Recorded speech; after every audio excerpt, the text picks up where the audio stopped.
کام کی بات ہے. پیرنٹنگ کا ایک بہت بڑا اصول، بچوں کو نیک دیکھنا چاہتے ہیں خود نیک بن جائیں. بچے آپ کے طریقے پہ چلیں گے اور آپ کی نیکی کے اثرات ان تک پہنچیں گے. تو جب بچے ستائیں، جب بچے پریشان کریں، نیک راستے پر نہ آئیں، تو دیکھیں ہم نے تو اس عمر میں کوئی غلط کام نہیں کیا، ان پہ توبہ کریں. یا پھر یہ کہ آج میری زندگی میں تو کوئی ایسی چیز نہیں کہ جو میں اللہ کی نافرمانی کی کر رہی ہوں.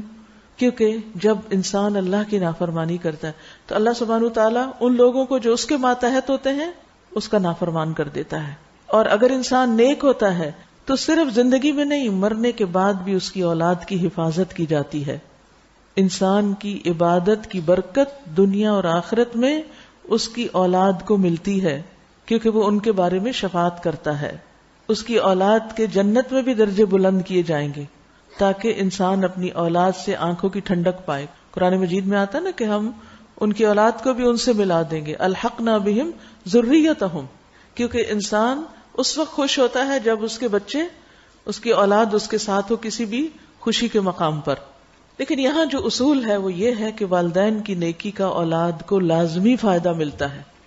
کسی کا کہنا ہے کہ جب بھی میں کسی سلجھے ہوئے نوجوان کو دیکھتا ہوں، خوشحال انسان کو، تو مجھے یقین ہو جاتا ہے کہ ضرور اس کا باپ صالح اور نیک ہوگا.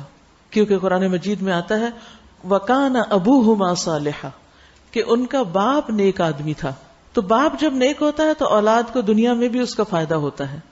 ڈاکٹر نبیل عوضی کہتے ہیں کہ جب مجھے نوافل کی ادائیگی میں سستی اور کاہلی ہونے لگتی ہے، یعنی میں ذرا سست پڑ جاتا ہوں، نفل چھوڑ دیتا ہوں، تو مجھے میرے بیٹے اور دنیا کی پریشانیاں یاد آ جاتی ہیں کہ کہیں نوافل کی ادائیگی میں میری سستی اور کاہلی میری اولاد کی پریشانیوں کا سبب نہ بنے.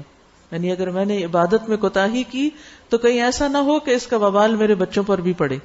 عبداللہ بن مسعود رضی اللہ عنہ جب رات میں نوافل ادا کرتے تو اپنے چھوٹے بچے کو سویا ہوا دیکھ کر کہتے من اجلک یا بنیا، اے میرے بیٹے یہ تیرے مستقبل کے لیے ہے. اور روتے ہوئے اللہ تعالیٰ کے اس قول وَكَانَ أَبُوهُمَا صَالِحًا کی تلاوت کیا کرتے تھے. یعنی یہ چیز ان کو موٹیویٹ کرتی تھی کہ اپنے بچوں کی خاطر میں خود نیک بن جاؤں. ابن مسیب کہتے ہیں اے میرے بیٹے، بے شک میں تیرے فائدے کی خاطر اپنی نماز کی رکعتیں زیادہ کر دیتا ہوں، اس امید پر کہ تمہارے بارے میں میری حفاظت کی جائے گی، یعنی مجھے تمہاری طرف سے پریشانی نہیں آئے گی. پھر اس آیت کی تلاوت کرتے وَكَانَ أَبُوهُمَا صَالِحًا کہ ان کا باپ نیک تھا. میں اپنی عبادت اس لیے زیادہ کرتا ہوں تاکہ اللہ میری عبادت کو قبول کر کے کل تجھے بھی نیک بنائے. اسی طرح ایک شخص تھا کہ جب اس کا کوئی بیٹا اخلاقی طور پر بگڑ جاتا، یعنی کوئی غلط کام کرتا، تو وہ شخص صدقہ کرتا، لوگوں کو کھانا کھلاتا اور کہتا خذ من اموالہم صدقۃ تطہرہم وتزکیہم بہا، کہ ان کے مالوں میں سے صدقہ لیجئے، اس کے ساتھ آپ انہیں پاک کریں اور انہیں صاف کریں. تو گویا صدقہ جو ہے وہ انسان کے گناہوں کا کفارہ بنتا ہے. اللہ کے راستے میں دینا، بخل سے نکلنا انسان کو خود بھی فائدہ دیتا ہے اور اولاد کی بھی بھلائی کا ذریعہ بنتا ہے. اور اس میں شاید پہلے بھی کبھی ذکر کیا میں نے کہ میرے تفسیر کے استاد تھے، وہ کہا کرتے تھے کہ جب میرے پاس کوئی خاتون آ کے یہ کہتی ہے کہ مجھے کوئی دعا بتائیں، میرا بچہ کھانا نہیں کھاتا، چھوٹے بچے جیسے تنگ کرتے ہیں نا، تو میں ہمیشہ انہیں کہتا ہوں کسی غریب کے بچے کو کھلاؤ، تمہارا بچہ خود ہی کھانے لگے گا. تمہارا بچہ نہیں پڑھ رہا، کسی اور کے بچے کو پڑھاؤ. یعنی جہاں دیکھو کہ کمی ہے جس راستے میں، وہ دوسروں کے ساتھ بھلائی شروع کر دو. جب تم دوسروں کے ساتھ خیر اور بھلائی کرو گے، کسی اور کے لیے سوچو گے. اور دور جانے کی ضرورت نہیں، اپنے ہی گھر میں بچے ہوتے ہیں، اپنے نہیں تو اپنے بہن بھائیوں کے، دیورانی جٹھانی کے، اور بچے تو سب معصوم ہوتے ہیں نا. تو دوسرے بچوں سے پیار کرو، دوسرے بچوں کا خیال کرو، انہیں کچھ کھلاؤ پلاؤ، تو دیکھو کہ کس طرح تمہاری اولاد میں اس کی خیر و بھلائی لوٹتی ہے. تو وہ صدقہ کر کے کہتے اے اللہ یہ صدقہ میرے بیٹے کے اخلاقی تزکیے کے لیے ہے. یعنی میں نے یہ صدقہ کیوں کیا ہے؟ کس مشکل کی آسانی کے لیے؟ اپنے بچے کے تزکیے کے لیے کہ اس کو تو نیک بنا دے. بے شک اس کی یہ اخلاقی بے راہ روی جو ہے، اس کا بگڑنا میرے لیے اس کی بیماری سے بھی زیادہ شدید ہے. وہ بیمار ہو جاتا تو مجھے اتنی تکلیف نہ ہوتی جتنا وہ بگڑ چکا ہے اور نہ نماز پڑھتا ہے، نہ روزہ رکھتا ہے، نہ صدقہ کرتا ہے، اور کئی خرابیوں میں مبتلا ہو گیا.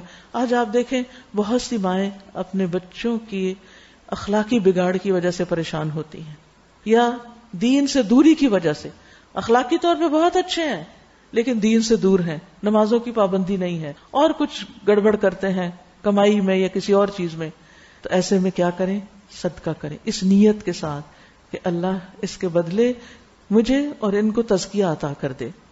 ایک اور شخص تھا جس کے پاس اتنا مال نہیں تھا کہ وہ کچھ صدقہ کر سکتا, یعنی ہاتھ تنگ تھا اس کا, بس بمشکل سے ہینڈ ٹو ماؤتھ جس کو کہتے ہیں وہ تھا. تو جب اس کا بیٹا اس پہ غالب آتا, بات نہ مانتا, تو وہ رات کو تہجد میں سورۃ البقرہ پڑھتا اور دعا کرتا اور کہتا اللہم ان ہذہ صدقتی فتقبل منی واصلح لی. اے اللہ بے شک یہ میرا صدقہ ہے, میرے پاس مال تو نہیں لیکن یہ جو نماز پڑھی ہے یہ میرا صدقہ ہے, تو اس کو میرے سے قبول کر لے اور میرے لیے اس بیٹے کی اصلاح کر دے. کتنا بہترین نسخہ ہے. عام طور پر بچوں کی تربیت کے بہت اصول بتائے جاتے ہیں, مگر یہ جو قرآن ہمیں اصول بتاتا ہے اور گہری حکمت کی باتیں, یہ ہماری نگاہ سے پوشیدہ ہوتی ہیں. تو جب بچوں کی طرف سے پریشان ہوں تو صدقہ کر کے ساتھ دعا کریں, اس نیت کے ساتھ صدقہ کریں اور دوسرے بچوں کے ساتھ خیر و بھلائی کے کام کریں. انشاءاللہ آپ کی اولاد کو بھی اللہ سدھار دے گا. اللہ سب کے بچوں کو نیک ہدایت دے.